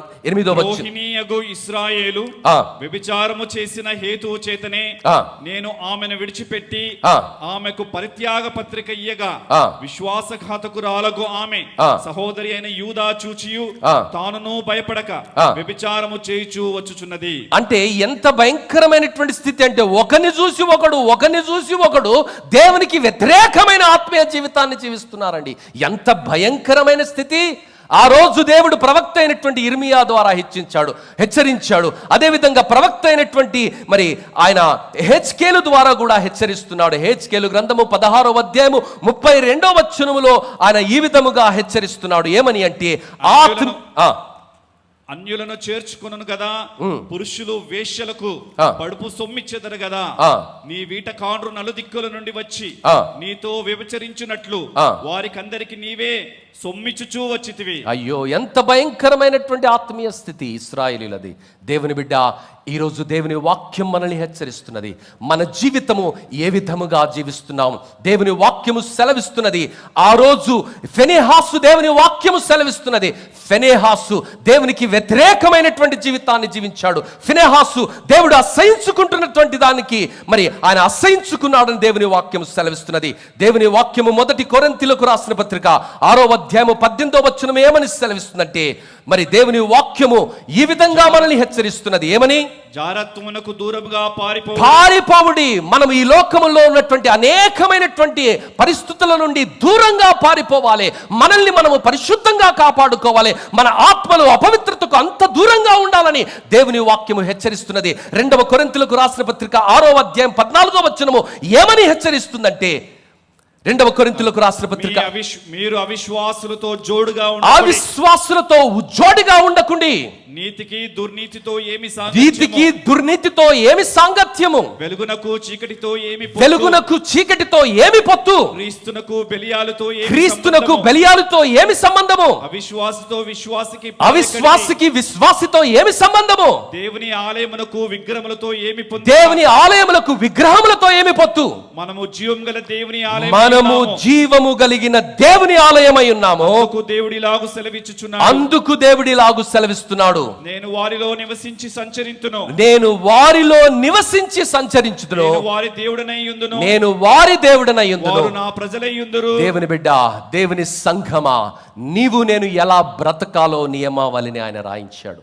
ఆ రోషము కలిగినటువంటి దేవుడు ఆ రోజు ఇశ్రాయేలీయులు లోక ఆచారాలను పడి మరియు దేవునికి అయిష్టమైనటువంటి విగ్రహారాధన పాపము చేసి, దేవునికి అయిష్టమైనటువంటి విగ్రహార్పణలను తిని, దేవునికి అయిష్టమైనటువంటి వ్యభిచార పాపము చేసిన కారణాన్ని బట్టి ఒకే రోజు 24,000 మంది తెగులు చేత దేవుని చేత హంతముంచబడ్డాడు. ఆ పరిస్థితిలో ఆత్మీయ రోషము కలిగినటువంటి ఫినెహాసు ఆయన ఏ విధంగా స్పందించాడు? సంఖ్యాకాండము 25వ అధ్యాయము 7 నుండి 8 వచనాలను చూస్తే ఫినెహాసు ఏం చేశాడు అంటే, యాజకుడైన అహరోను మనుమడును ఎలియాజరు కుమారుడైన ఫినెహాసు అది చూచి సమాజము నుండి లేచి ఈటను చేత పట్టుకొని పడక చోటికి ఆ ఇశ్రాయేలీయుని వెంబడి వెళ్ళి ఆ ఇద్దరిని అనగా ఆ ఇశ్రాయేలీయుని ఆ స్త్రీని కడుపులో గుండ దూసిపోవునట్లు పొడిచెను. అప్పుడు ఇశ్రాయేల్లో నుండి తెగులు నిలిచిపోయెను. ప్రియులారా, తెగులు ఆపడానికి ఆయన తెగువ చూపాడండి. ఆ తెగులు వెళ్ళాలి అంటే, దేవుని కోపం ఆరాలి అంటే, దేవుడు ఓర్వలేనిది ఆయన కూడా ఓర్వలేదు. అంత సమాజం అంతా చూస్తున్నది, నాయకులందరూ ఉన్నారు, ఎవడు ఏమీ స్పందించటం లేదండి. అక్కడ మోషే నాయకుడు ఉన్నాడు, అందరూ ఉన్నారు. కానీ ఆ వారందరి ఎదుటనే ఈ జిమ్రీ అంటోనికి ఎంత ధైర్యం అంటే, ఈ పాపం చేసేవాడికి ఎంత ధైర్యం ఉంటుందంటే, ఆ మిథ్యాను స్త్రీని తీసుకొని వెళ్ళి వారందరూ చూస్తుండగానే, ఎవరి కళ్ళు కట్టి రాత్రి కాలంలో చేయలేదండి, అందరూ చూస్తుండగానే ఆ స్త్రీని తీసుకొని వెళ్ళి ఆ గుడారములో వాడు పాపము చేస్తుంటే, ఈ యాజకుడైనటువంటి వాడు యాజక ధర్మాన్ని చేయవలసినటువంటి ఈ ఫినెహాసును దేవుని ఆత్మ రగిలించిన కారణాన్ని బట్టి, రోషాన్ని బట్టి ఆయన ఈటను తీసుకొని ఒక సైనికుని వలె ఆ తెగులును అంతమొందించడానికి దేవుడు ఓర్వలేనిది ఆయన కూడా ఓర్వకుండా గుడారములోనికి వెళ్ళి ఇద్దరి కడుపులో నుండి ఈటను దించాడు. అది భూమిలోనికి కూడా నాటబడింది. అది దేవుని దృష్టికి యోగ్యంగా ఎంచబడింది. ఆ దేవుడు ఆయనను గురించి ఒక అద్భుతమైనటువంటి సాక్ష్యాన్ని ఇస్తున్నాడు. ఏమంటే, నేను ఓర్వలేనిది ఆయన కూడా ఓర్వలేదు. దేవుని బిడ్డ, ఈరోజు సంఘాలలో ఉన్నటువంటి అనేకమైనటువంటి పరిస్థితులు విశ్వాసులమైనటువంటి మనకు తెలుసు. కానీ నువ్వెలా స్పందిస్తున్నావు? నాకెందుకులే బ్రదర్, ఎవరో వస్తారులే బ్రదర్, ఎవరో చూస్తారులే బ్రదర్, నేనేం చేస్తాను? That attitude is not acceptable my friend. దేవుని దృష్టిలో అది ఎప్పుడూ కూడా అంగీకరించబడినటువంటి వైఖరి. దేవుడు ఈ రోషముతో స్పందించినటువంటి ఈ వ్యక్తి గురించి ఇచ్చినటువంటి సాక్ష్యాన్ని సంఖ్యాకాండములో మనం చూస్తే ఆయన పలుకుతున్నటువంటి మాట 25వ వచనములో ఈ విధముగా అంటున్నాడు. ఏమని? 11వ వచనము, వారు మధ్యను నేను ఓర్వలేని దానిని తాను ఓర్వలేకపోవుట వలన ఇశ్రాయేలుల మీద నుండి నా కోపము మళ్లించెను గనుక నేను ఓర్వలేక యుండియు ఇశ్రాయేలులను నశింపచేయలేదు. లేకపోతే ఆ పాపం ఇశ్రాయేలులను నశింపజేసేదండి. దేవుని పక్షంగా ఆయన నిలబడ్డాడు, దేవుని కొరకు ఆయన నిలబడ్డాడు. దేవుని బిడ్డ, ఈరోజు దేవుని పక్షంగా నువ్వు నిలబడుతున్నావా? ఆ నాయకులందరూ ఎవరూ నిలబడలేదండి. ఒక యవనస్తుడు నిలబడ్డాడు, ఆయన పేరు ఫినెహాసు. దేవుని పక్షంగా పాపాన్ని ఆయన అంతమొందించాడు. దేవుని పక్షంగా ఆయన ఈటను పట్టుకున్నాడు. దేవుని పక్షంగా ఆయన కార్యాన్ని చేశాడు. దేవుడు ఆ కార్యాన్ని ఆమోదించాడు. ఆ కార్యాన్ని బట్టి ఆయనతో ఒక నిబంధన చేశాడు. నిత్యమైన యాజక ధర్మాన్ని ఆయన జరిగించడానికి దేవుడు ఆయన కృపనిచ్చాడు. దేవుని బిడ్డ, ఈరోజు నువ్వు గమనిస్తున్నావా? రోషం నీలో నాలో కనిపించాలి. దేవుని వాక్యము నేటి సంఘానికి ఉన్న బాధ్యతను అది జ్ఞాపకం చేస్తుంది. పాపాన్ని చూసి రాజీ పడకుండా సంఘములో పవిత్రత కొరకు దేవుని పట్ల భయభక్తులు, ఆత్మీయ రోషము కలిగి మనం జీవించాలి. దేవుని బిడ్డ, యోహాను సువార్త 2వ అధ్యాయం 17వ వచనంలో యేసు ప్రభు గురించి చెప్పబడినటువంటి ఒక మాట ఏమిటంటే, యోహాను సువార్త 2వ అధ్యాయము 17వ వచనము, ఆయన శిష్యులు నీ ఇంటిని గూర్చి ఆసక్తి నన్ను భక్షించుచున్నదని అదే నీ ఇంటిని గూర్చిన ఆసక్తి నన్ను భక్షించునని వ్రాయబడి ఉన్నట్లు జ్ఞాపకం చేసుకుని యేసు ప్రభు యొక్క రోషాన్ని వారు చూసినప్పుడు, యేసు ప్రభులో ఉన్నటువంటి పరిస్థితిని వారు చూసినప్పుడు దేవుని వాక్యము జ్ఞాపకం వచ్చింది. ఆ మాట ఎక్కడున్నది? కీర్తనల గ్రంథము 69వ అధ్యాయం 9వ వచనంలో దావీదు పలుకుతున్నాడు, నీ ఇంటిని గూర్చిన ఆసక్తి నన్ను భక్షించుచున్నది. ఈరోజు సంఘము గురించినటువంటి ఆసక్తి నిన్ను భక్షిస్తుందా? ఎంతసేపు నీ గురించి నువ్వే ఆలోచిస్తున్నావు, నీ కుటుంబం గురించి నువ్వు ఆలోచిస్తున్నావు, నీ భవిష్యత్తు గురించి ఆలోచిస్తున్నావు, నీ ఆరోగ్యం గురించి ఆలోచిస్తున్నావు, నీ పిల్లల గురించి ఆలోచిస్తున్నావు. దేవుని ఇంటి సంగతి ఏమైనా ఆలోచిస్తున్నావా?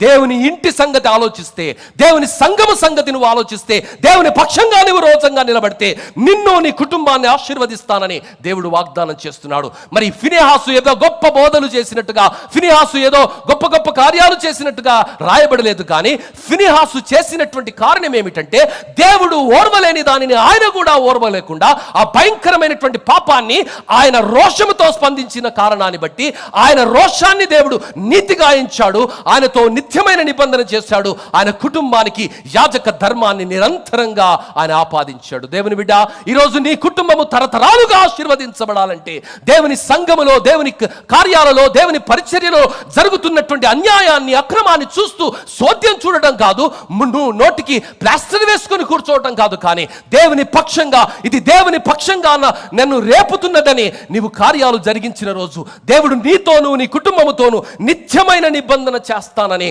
ఆయన వాగ్దానం చేస్తున్నాడు. ఈరోజు సంఘాలలో ఆ కట్టుబాటు రావాలి, సంఘాలలో ఆ రోషం రావాలి. అందరికీ అన్ని విషయాలు తెలుసు, కానీ ఎందుకనో మౌన దిగ్మునులుగా కూర్చుంటున్నటువంటి వేళ దేవుడు ఈరోజు మరి ఆయన సేవకుడైనటువంటి ఫినెహాసు ద్వారా దేవుడు మనకు జ్ఞాపకం చేస్తున్న మాట. దేవుని బిడ్డ, గమనిస్తున్నావా? సంఘాల కొరకు, సంఘములో ప్రాయశ్చిత్తము కొరకు, పశ్చాత్తాపం కొరకు మనం ప్రార్థన చేయాలి. దేవుని వాక్యము సెలవిస్తున్నది ఏమని? ఆనాటి పరిస్థితిలో ఫినెహాసు చేసిన కార్యాన్ని ఇశ్రాయేలులకు ప్రాయశ్చిత్తము కలిగించటమే కాకుండా దేవుని కోపము చల్లార్చింది, తెగులును ఆపింది. దయచేసి 11 నుండి 13 వచనాలు 25వ అధ్యాయం సంఖ్యాకాండంలో వారి మధ్యను నేను ఓర్వలేని దానిని తాను ఓర్వలేకపోవటం వలన ఇశ్రాయేలు మీద నుండి నా కోపము మళ్లించెను గనుక నేను ఓర్వలేకయుండియు ఇశ్రాయేలు నశింప చేయలేదు. కాబట్టి నీవు అతనితో ఇట్లనము, అతనితో నేను నా సమాధాన నిబంధనను చేయుచున్నాను, అది నిత్యమైన యాజక నిబంధనగా అతనికి అతని సంతానమునకును కలిగి ఉండును. ఏలైనగా అతడు తన దేవుని విషయమందు ఆసక్తి గలవాడై ఇశ్రాయేలు నిమిత్తము ప్రాయశ్చిత్తము చేసెను. ప్రియులారా, ఈరోజు నీవు నేను దేవుని పక్షంగా నిలబడాలి. దేవుని వాక్యము యేసు ప్రభు ఏమంటున్నాడో తెలుసా? కృపగలిగిన దేవుడు, కృపాకాలంలో ఉన్నావు. ఈ మాట తెలుసుకోవాలి. 15వ అధ్యాయం లూకా సువార్త 7వ వచనం ఏమంటుందంటే, అటువలే మారు మనసు అక్కరలేని 99 మంది నీతిమంతుల విషయమై కలుగు సంతోషము కంటే, మారు మనసు పొందు ఒక పాపి విషయమై లోకమందు ఎక్కువ సంతోషం. మారు మనసు పొందాలండి. ఇంకా దబాయించుడేంది? ఇంకా గట్టిగా స్వరం ఎత్తి మాట్లాడడం ఏంటి? నీ జీవితం ఏంటో నీకు తెలుసు. నీతిమంతుడి మారు మనసు అక్కరలేని నీతిమంతుల గురించి దేవుడు మాట్లాడుతున్నాడు. నీతిమంతునికి కూడా మారు మనసు కావాలండి. నీతిమంతుడు కూడా మనసు మార్చుకోవాలి. నీతిమంతుడు కూడా తప్పు చేసే ప్రమాదం ఉన్నది, నీతిమంతుడు కూడా పడిపోయే ప్రమాదం ఉన్నది. కాబట్టి ఆ నీతిమంతుడు మారు మనసు పొందుకొని తన పాపాలను ఒప్పుకొని దేవుని సన్నిధిలో క్షమాపణ పొందుకోవాలి. అది లేకుండా ఓ తాతల నీతి గురించి, తాతలు నేతులు దాకితే మాకు మూతులకు వాసలు వస్తున్నాయన్నటువంటి చందం ప్రకారం బ్రతకూడదండి. దేవుని వాక్యము ప్రేమతో హెచ్చరిస్తున్నది. దేవుడు ఎవరూ నశించిపోవడం ఆయనకి ఇష్టం లేదు. కాబట్టి ప్రేమ కలిగినటువంటి దేవుడు, దయగలిగినటువంటి దేవుడు ఈ మాటలను వినిపిస్తున్నాడు. యెహెజ్కేలు గ్రంథము 22వ అధ్యాయము 30వ వచనం ద్వారా యెహెజ్కేలు ప్రవక్త ద్వారా దేవుడు ఏం జ్ఞాపకం చేస్తున్నాడు? యెహెజ్కేలు గ్రంథము 22వ అధ్యాయం 30వ వచనం దయచేసి. నేను దేశమును పాడు చేయకుండానట్లు ప్రాకారమును దిట్టపరచుటకును బద్దలైన సందులలో నిలుచుటకును తగిన వాడవడని నేను ఎంత విచారించిననో ఒకడైనను కనబడలేదు.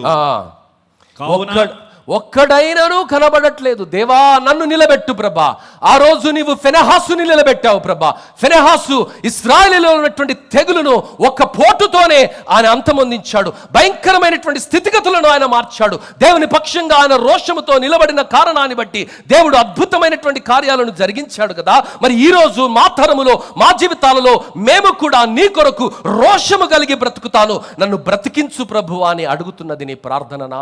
దేవుని బిడ్డ, ఈరోజు ఫినెహాసుని దేవుడు మనకు ఎందుకు చూయిస్తున్నాడంటే, మరి నా జీవితంలో అలాంటి రోషం కావాలి, నాయకత్వానికి క్రమశిక్షణకు లోబడాలి. దేవుని బిడ్డ, ఈరోజు విచ్చలవిడి తనము అంత్య దినాలలో ఎక్కువైపోతున్నది.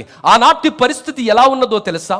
మరి ఈ సంఖ్యాకాండం 25వ అధ్యాయం 4 నుండి 5 వచనాల్లో మనం చూస్తే, మోషే చదువునా యెహోవా మోషేతో ఇట్లా నేను నీవు ప్రజల అధిపతులనందరిని తోడుకొని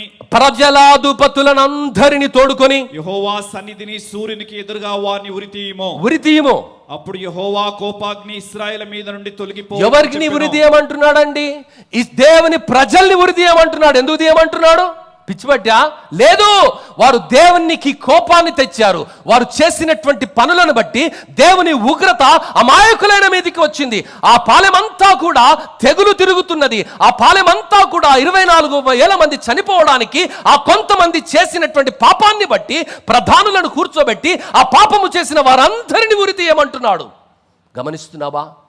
ఈరోజు పాపానికి మనుషులు భయపడినటువంటి స్థితి కనిపిస్తున్నది. సంఘాలలో ఆత్మీయ క్రమశిక్షణకు లోబడాలి. తప్పులు సరిదిద్దే నాయకత్వాన్ని మనం గౌరవించాలి. గౌరవిస్తున్నామా?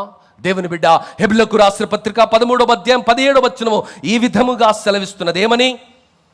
హెబ్రీయులకు రాసిన పత్రిక 13వ అధ్యాయం 17వ వచనం ఏమంటుందంటే, స్తుతియాగము చేయుదము అనగా ఆయన నామమును ఒప్పుకొనుచు జిహ్వా ఫలము. 13:17 నానా? మీ పైన నాయకులుగా ఉన్నవారు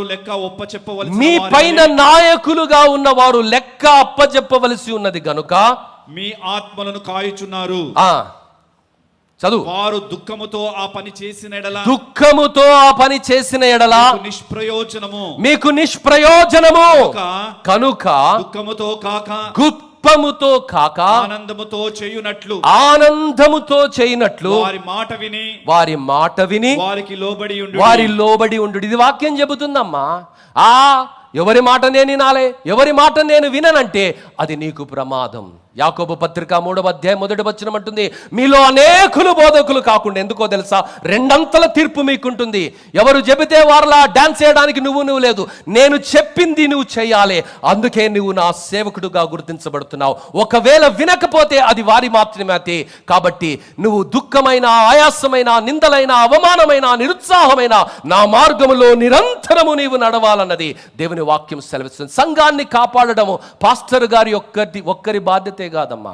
డీకన్ల ఒక్కరి బాధ్యతనే కాదు, మనందరి బాధ్యత ఇది. This is the collective effort of everyone because you belong to the church. మరి ఫినెహాసు జీవితంలో నుండి మనం ఏం నేర్చుకుంటున్నామంటే, ఫినెహాసు ఎవరో వస్తారండి, మోషే వస్తాడేమో, లేకపోతే మా నాన్న ఎలియాజర్ గారు ఉన్నారు కదా, మా తాతగారు ఉన్నారు కదా అహరోను, ఆయన చేస్తాడేమో, నేను ఎందుకండి బచ్చగాని కదా కూర్చోలేదండి. మరి ఆ చిన్న బిడ్డ దేవుని పక్షంగా చేసిన కార్యాన్ని దేవుడు అంగీకరించి ఆయన రోషాన్ని బట్టి ఆయనకు ఒక గొప్ప బిరుదునిచ్చాడు, ఆయనతో నిబంధన చేశాడు. దేవుని బిడ్డ, ఈరోజు సంఘములో ఉన్నటువంటి ప్రతి విశ్వాసికి ఈ బాధ్యత ఉన్నది. ఆ బాధ్యత ఏమిటంటే, సంఘములో ఉన్నటువంటి ప్రతి అపవిత్రతను, వాక్య విరుద్ధమైనటువంటి ప్రతి విధానాన్ని, సంఘాన్ని ఐక్యతను చెరపగలిగిన ప్రతి పరిస్థితిని గద్దించడము, ఆ పరిస్థితులను సరిదిద్దడము మనందరి బాధ్యత. ఎవరో వస్తారు, ఏదో చేస్తారు అన్నటువంటి పరిస్థితి కాదు. కానీ ఆత్మీయ పతనమైనటువంటి స్థితిలోనికి, సమస్యలకు కారణమైనటువంటి పరిస్థితుల్లో మనము నిద్రపోవటం కాదు, కానీ రోషము కలిగి ఫినెహాసు వలె ప్రవర్తించటం నేర్చుకోవాలి. ఫినెహాసు జీవితము నీకు నాకు ఒక మార్గదర్శకంగా ఉన్నది. కారణం ఏమిటంటే, ఫినెహాసు దేవుని పక్షంగా నిలబడ్డాడు. దేవుని బిడ్డ, ఈరోజు నువ్వు నిలబడుతున్నావా? నీకు పరిస్థితులన్నీ తెలుసు. లోకము దేవుని రాకడ అతి సమీపంగా ఉన్నది. నిన్నటి దినాన ఏ న్యూస్ ఛానల్ చూసినా రాజ్ కుమార్ అనే ఒక వ్యక్తి గురించి రాయబడిన మాటలు, వాడికి పోక్సో కేసులో బుక్ అయిన కారణాన్ని బట్టి నా ఇజ్జత్ పోయిందని బయటకు వచ్చి 6 మర్డర్లు చేశాడు. సొంత అభము శుభము ఎరగనటువంటి 2 పసిబిడ్డలను. ఈ పరిస్థితులు ఎప్పుడన్నా విన్నావా? ఈ విపరీతమైన పరిస్థితులు ఎక్కడైనా వింటున్నామంటే విపరీతం పెరిగిపోతున్నది. ఈ మధ్య కాలంలో కమిషనర్ ఆఫ్ హైదరాబాద్ గారు ఏమన్నారంటే, ప్రతిరోజు సగటున ₹1 కోటి మోసం జరుగుతుందంట హైదరాబాద్లో. కోటి రూపాయల ఆర్థిక నేరాలు జరుగుతున్నాయట ప్రతిరోజు సగటున. మరి దేవుని రాకడకు ముందు మనుషులు ఎంత నీచంగా ప్రవర్తిస్తారు, మనుషులు ఏ విధంగా నైతికంగా పతనమవుతారు, మనుషుల జీవన విధానం ఎంత భయంకరంగా ఉంటుందో దేవుని వాక్యంలో రాయించాడు. లోకములో మాత్రమే కాదు, సంఘములో కూడా ఎలా ఉంటుందో, సంఘములో ఉండే పరిస్థితులు ఎలా ఉంటాయో విశ్వాసులు అయినటువంటి మనకు తన వాక్యంలో రాయించాడు. మరి ఆ దేవుని యొక్క వైఖరి నీకు తెలుసా? ఆ దేవుని యొక్క మనస్సు నీకు తెలిసి ఆ రోజు ఫినిహాసు ఏ విధంగా స్పందించాడో ఈ రోజు నీవు నేను స్పందించాలి. ఇది నీ తరం. దావీదు తరములో దేవుని కొరకు బ్రతికాడు, యోబు తరములో యోబు దేవుని కొరకు బ్రతికాడు, ఎస్తేరు దేవుని కొరకు బ్రతికింది, రూతు దేవుని కొరకు బ్రతికింది, నెహమ్యా దేవుని కొరకు బ్రతికాడు, ఎజ్రాన్ని దేవుని కొరకు బ్రతికాడు. దావీదు తన తరములో దేవుని కొరకు బ్రతికాడు. 2026 సంవత్సరంలో సజీవుల సన్నిధిలో దేవుడు నిన్ను ఉంచింది కాలక్షేపం చూడడానికి, కానుకలిచ్చి వెళ్ళిపోవడానికి కాదు, కానీ నీ బాధ్యత ఏంటో నీకు దేవుడు జ్ఞాపకం చేస్తున్నాడు. మరి శాంతి, సమాధానము, పరిశుద్ధత దేవుని సంఘములో నిరంతరము నిత్య ధూపంగా ఎగరాలి. ఆ శాంతి, సమాధానము, పవిత్రత నిరంతరము నిత్య ధూపముగా దేవుని సన్నిధిలోనికి ఎగరాలి అంటే నీ బాధ్యతను నువ్వు గుర్తించాలి. అక్రమాన్ని, అన్యాయాన్ని, అపరిశుద్ధతను, దేవునికి అయిష్టమైనది, దేవుని ఓర్వలేనటువంటిది, దేవుని వాక్యానికి విరుద్ధమైనటువంటి ప్రతిదానిని నేను ఖండించాలన్నది దేవుని వాక్యం సెలవిస్తున్నది. దేవుని బిడ్డ, ఖండిస్తున్నావా లేక లోకముతో మమేకమైపోతున్నావా? దేవుడు ఒకరోజు లెక్క అడిగే రోజున్నది. మనము చేసిన మంచి పనికి, మనము చేసిన చెడ్డ పనికి. హెబ్రీయులకు రాసిన పత్రిక 9వ అధ్యాయం 27వ వచనంలో దేవుడు ఈ విధంగా రాయించాడు. ఏమని? 9వ అధ్యాయం 27వ వచనం హెబ్రీయులకు రాసిన పత్రిక. మనుషులు ఒక్కసారి మృతి పొందవలెనని నియమింపబడెను, ఆ తరువాత తీర్పు జరుగును. అలాగుననే క్రీస్తు కూడా ప్రియులారా, మంచి పనులకు, చెడ్డ పనులకు, వాటన్నిటికీ తీర్పు తీర్చే రోజున్నది. How are you taking your time? దేవుని రాకడ సమీపంగా ఉన్నది. దేవుని రాకడ సమీపంగా ఉన్నది. గడుస్తున్న ప్రతిరోజు మరణానికి నిన్ను దగ్గరగా తీసుకుని వెళుతున్నది. గడుస్తున్న ప్రతిరోజు నిన్ను నిత్యత్వానికి దగ్గరగా తీసుకుని వెళుతున్నది. నీ జీవితాన్ని పరిశీలన చేసుకుంటున్నావా? నీ హృదయాన్ని నువ్వు పరిశీలన చేసుకుంటున్నావా? లేక నీ హృదయాన్ని నువ్వు కఠినపరుచుకుంటున్నావా? దేవుని బిడ్డ, నీ హృదయాన్ని నువ్వు కఠినపరుచుకుంటే అది చాలా భయంకరమైనటువంటి పరిస్థితి. దేవుని వాక్యము హెబ్రీయులకు రాసిన పత్రికలో ఒక మాట రాయించాడు. దయచేసి గమనించండి. హెబ్రీయులకు రాసిన పత్రిక 10వ అధ్యాయంలో మనం గమనిస్తే దేవుడు విశ్వాసులతో మాట్లాడుతున్న మాట, లోకంతో మాట్లాడుతున్న మాట కాదు, అది విశ్వాసులతో మాట్లాడుతున్న మాట. 10వ అధ్యాయము, దయచేసి హెబ్రీయులకు రాసిన పత్రిక 10వ అధ్యాయము మరి 26 నుండి 31 వచనం వరకు. మనం సత్యమును గూర్చి అనువజ్ఞానము పొందిన తర్వాత, విశ్వాసులైన వారు, మారు మనసు పొందామని చెప్పుకుంటున్నటువంటి వారు, దేవుని వాక్యంలో నడుస్తున్నామని చెప్పుకుంటున్నటువంటి వారికి దేవుడిస్తున్నటువంటి హెచ్చరిక ఇది. Don't be under the wrong impression that you are saved. అంతము వరకు సహించిన వాడే జీవ కిరీటాన్ని పొందుతాడు. శ్రమలలో, కష్టాలలో, అవమానంలో అపోస్తలుడైన పౌలు సాక్ష్యం ఇస్తున్నాడు. 2 తిమోతి పత్రిక 4వ అధ్యాయం 7వ వచనం, నేను మంచి పోరాటము పోరాడి తిని, విశ్వాసమును కాపాడుకుంటుని, నా పరుగును కడముట్టించి తిని. ఈ 3 జరగాలి నీ జీవితంలో. ఎప్పుడో నేను 1947లో మారు మనసును పొందాను, అది నాకు నిరంతరంగా ఉంటుందంటే లేదండి. ఒక్కసారి జిమ్లో బాడీ వస్తే ఆ బాడీని మెయింటైన్ చేసుకోవాలి. కారు కొంటే కారును మెయింటైన్ చేయాలి, ఫోన్ కొంటే ఫోన్ను మెయింటైన్ చేయాలి. వీటినే మెయింటైన్ చేస్తే రక్షణ అనేది నిరంతరంగా ఉంటుందంటే ఉండదండి. ప్రతిరోజు భయముతో, వణుకుతో నీ రక్షణను కాపాడుకోవాలని దేవుని వాక్యం సెలవిస్తున్నది. అందుకే ఇక్కడ ఒక హెచ్చరిక ఇచ్చాడు. చదువునానా? తర్వాత బుద్ధిపూర్వకంగా పాపము చేసిన ఎడల పాపములకు బలికను ఉండదు గాని న్యాయపు తీర్పునకు భయముతో ఎదురు చూచుటయు విరోధులను దహింపబోవు తీక్షణమైన అగ్నియునికను ఉండును. ఎవడైనను మోషే ధర్మశాస్త్రం నిరాకరించిన ఎడల 2-3 సాక్షుల మాట మీద కనికరింపబడకుండా వాని చంపుదురు. అపవిత్రమైనదిగా ఎంచి కృపకు మూలమగు ఆత్మను తిరస్కరించిన వాడు ఎంత ఎక్కువైన దండనకు పాత్రుడుగా ఎంచబడినని మీకు తోచును. పగ తీర్చుట నా పని, నేనే ప్రతిఫలమిత్తుననియు మరియు ప్రభువు తన ప్రజలకు తీర్పు తీర్చుననియు చెప్పిన వానిని ఎరుగుదుము గదా.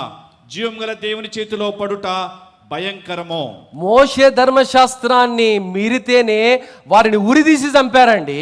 మరి కృపకు మూలమైనటువంటి ఆ రక్తాన్ని కాళ్ళతో తొక్కి అనుభవపూర్వకంగా మారు మనసు పొందిన నీవు పాపములో యథేచ్ఛగా జీవిస్తే ఆ మూల్యం ఎంత భయంకరంగా ఉంటుందో, పగ తీర్చుకొనుట నా పని అని జీవము కలిగిన దేవుని చేతిలో పడటము ఎంత భయంకరమని దేవుని వాక్యము సెలవిస్తున్నది. దేవుని బిడ్డ, గ్రహిస్తున్నావా? We are worshipping a living God. We are worshipping a loving God. At the same time, He is a holy God. హృదయాన్ని కఠినపరుచుకోవద్దు. జీవితం మనతోనే ముగిస్తే చాలా బాగుంటుంది, కానీ మనతోనే కాదు, అది తరతరాలకు కరిగిపోయే పరిస్థితి. దేవుని బిడ్డ, హృదయాలను పరిశీలన చేసుకుందాం. తల్లు వంచినట్లయితే ప్రార్థన చేసుకుందాం. ఈరోజు నీ జీవితం ఎలా ఉన్నది? ఆ రోజు దేవునికి అయాసమైనటువంటి కార్యాలు చేసినటువంటి ఇశ్రాయేలీల యోధుల వలె ఉందా? లేక దేవుడు అసహించుకున్న దానిని, దేవుడు ఓర్వలేని దానిని ఓర్వలేకుండా ప్రతిఘటించి రోషముతో ఆ ఈటతో పరిష్కారాన్ని సాధించినటువంటి ఫినెహాసులా ఉన్నదా? నీ జీవితం ఎలా ఉన్నది? నాకెందుకండి, ఎవరో చూసుకుంటారులే, నేను బిజీ ఉన్నానండి, అది నా పని కాదు అని అంటున్నావా? ఫినెహాసు ఒక యాజకుడమ్మా. ఒక యాజకుడు ఒక సైనికుడు చేసే పనిని చేశాడు. కారణం, దేవుని రోషం, దేవుని ఆత్మ ఆయనను పురికొలిపింది. ఈరోజు నీ పని ఏంటో నీకు తెలుసా? దేవుని సంఘములో నీతి, దేవుని సంఘములో పరిశుద్ధత, దేవుని సంఘములో సమాధానము, దేవుని సంఘములో ఐక్యత, దానికి విఘాతము కలిగించే ప్రతి శక్తితో పోరాటం చేయడానికి, శక్తికి మించిన పోరాటమైన ప్రభుపక్షంగా నిలబడడానికి దేవుడు మనల్ని పిలుస్తున్నాడు. నా వల్ల అవుతుందా అని ఆ రోజు అనుకోలే. ఆ భయంకరమైనటువంటి తెగింపుతో ఆ జిమ్రీ అనే ఒక ప్రధాని యొక్క కుమారుడు అందరూ చూస్తుండగా వ్యభిచారం చేశాడు. ఎంత పాపము వలన కలిగేటి భ్రమాది, ఎంత ధైర్యం! అందరి ముందట ఏ వ్యక్తి మాట్లాడటం లేదు, ఆ యవనస్తుడు తప్ప. ఆ యవనస్తుడు చేసిన కార్యం నీతిగా ఎంచబడింది. ఆ కార్యాన్ని బట్టి శాంతి తిరిగి స్థాపించబడింది, తెగులు అంతమొందించబడింది. దేవుని బిడ్డ, ఈరోజు దేవుని పక్షంగా నిలబడు. దేవుని కొరకు ఒకే ఒక్క జీవితాన్ని రోషంగా జీవిస్తాం, పవిత్రంగా జీవిస్తాం. ఏమీ పోయేది లేదు. ఆయన సెలవు లేకుండా ఏమీ జరగదు మన జీవితాల్లో. దేనికి భయపడొద్దు, దేనికి రాజీ పడకూడదు.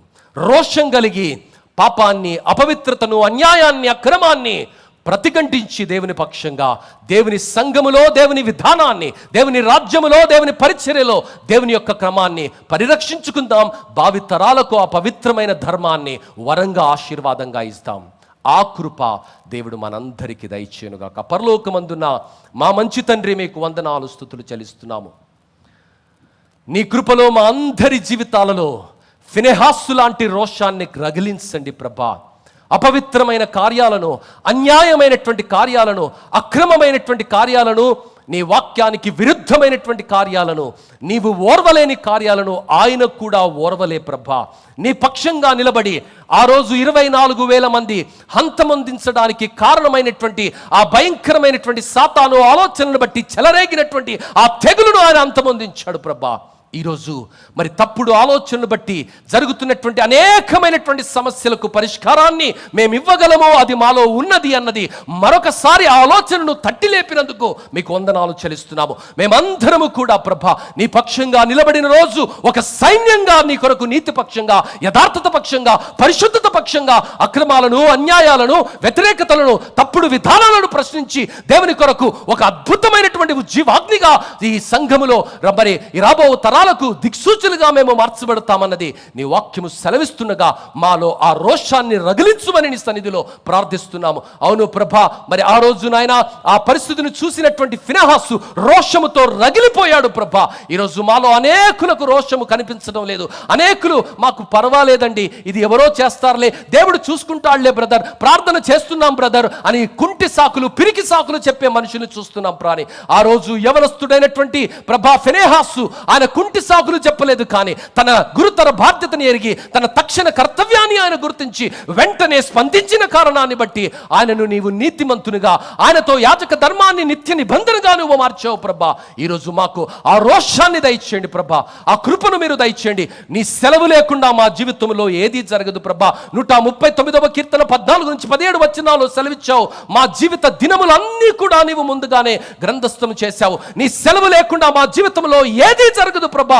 దేనికి భయపడడానికి, వ్యక్తులకు భయపడడానికి, వ్యవస్థలకు తలవగడానికి కాదు, కానీ నీ వాక్యానికి విధేయత చూపించి పరిశుద్ధమైన జీవితాన్ని, నమ్మకమైన జీవితాన్ని, విధేయతతో కూడిన జీవితాన్ని, ప్రేమతో కూడిన జీవితాన్ని, ప్రభువును పోలిన జీవితాన్ని ఈ లోకములో జీవిస్తూ అనేకులకు సారాన్ని నింపడానికి, అనేకమైనటువంటి చీకటి బ్రతుకుల్లో ప్రభా మరి నీ కృపను పంచడానికి మమ్మల్ని అందరినీ ఆయత్తపరిచి నీ కృపలో దీవించి ఆశీర్వదించి ముందుకు నడిపించుమని, వెత్తబడిన వాక్యాన్ని నీ కృపలో ఫలింప చేయమని, మా అందరి జీవితాలలో ప్రభా ఫినెహాసు లాంటి రోషాన్ని రగిలించుమని, నామకార్థ క్రైస్తవ జీవితాల్లో నుండి విడిపించుమని, పైకి భక్తి కలిగినటువంటి జీవితంలో నుండి విడిపించి రోషము కలిగినటువంటి భక్తి, యథార్థమైనటువంటి భక్తి, నమ్మకమైనటువంటి భక్తి, నీవు ఓర్వలేని వాటిని మేము కూడా ఓర్వకుండా నీ పక్షంగా నిలబడి నీ కొరకు జీవించడానికి మా అందరికీ బేతేలు కుటుంబముగా నీ కృపను, సహాయాన్ని సంఘంగా దయచేసి నడిపించుమని యేసు నామములో అడిగి వేడుకుంటున్నాము తండ్రి.